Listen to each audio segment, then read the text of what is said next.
Hello, എല്ലാവർക്കും നമസ്കാരം. മുടി കൊഴിച്ചിലും സ്പ്ലിറ്റ് എൻഡ്സും ഡാൻഡ്രഫും കാരണം ബുദ്ധിമുട്ടിയിരിക്കുന്നവരാണോ നിങ്ങൾ? അങ്ങനെയാണെങ്കിൽ ഈ വീഡിയോ നിങ്ങൾക്കുള്ളതാണ് കേട്ടോ. വീഡിയോ ഇഷ്ടപ്പെട്ട് കഴിഞ്ഞാൽ ലൈക്ക് ചെയ്യുക, ഷെയർ ചെയ്യുക, സബ്സ്ക്രൈബ് ചെയ്യുക. അപ്പോൾ നിങ്ങൾക്ക് ഈ ഒരു ഹെയർ പാക്ക് ഉണ്ടാക്കാൻ വേണ്ടി ആവശ്യമായിട്ടുള്ളത് 3 സാധനങ്ങളാണ്. കുറച്ച് ചെമ്പരത്തിയുടെ പൂവ്, അതേപോലെ തന്നെ കുറച്ച് കറിവേപ്പില, ഒരു പിടി നമ്മുടെ ചെമ്പരത്തിയുടെ ഇല. ഇത് നന്നായിട്ട് മിക്സ് ചെയ്തെടുക്കുക.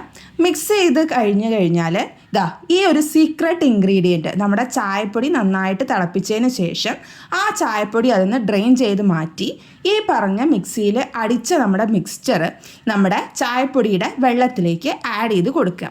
എന്നിട്ട് നന്നായിട്ട് എന്ത് ചെയ്യുക, അത് മിക്സ് ചെയ്യുക. മിക്സ് ചെയ്യുമ്പോൾ നിങ്ങൾക്കൊരു പശ പോലത്തെ കൺസിസ്റ്റൻസിയിൽ നിങ്ങൾക്ക് ഈ താളി കിട്ടും. ഈ താളി നിങ്ങൾക്ക് എന്ത് ചെയ്യാൻ പറ്റും, ഡയറക്റ്റായിട്ട് നിങ്ങളുടെ തലയിൽ അപ്ലൈ ചെയ്ത് സാധാരണ വെള്ളം ഉപയോഗിച്ച് കഴുകിക്കളയാം. ഒരു 5-10 മിനിറ്റിന് ശേഷം നന്നായിട്ട് മസാജ് ചെയ്തതിന് ശേഷം കഴുകിക്കളയുക. നന്നായിട്ട് മുടി കൊഴിച്ചിലൊക്കെ മാറുന്ന ഒരു ഹെയർ പാക്കാണ്. എല്ലാവരും ഇത് ട്രൈ ചെയ്ത് നോക്കണം. താങ്ക്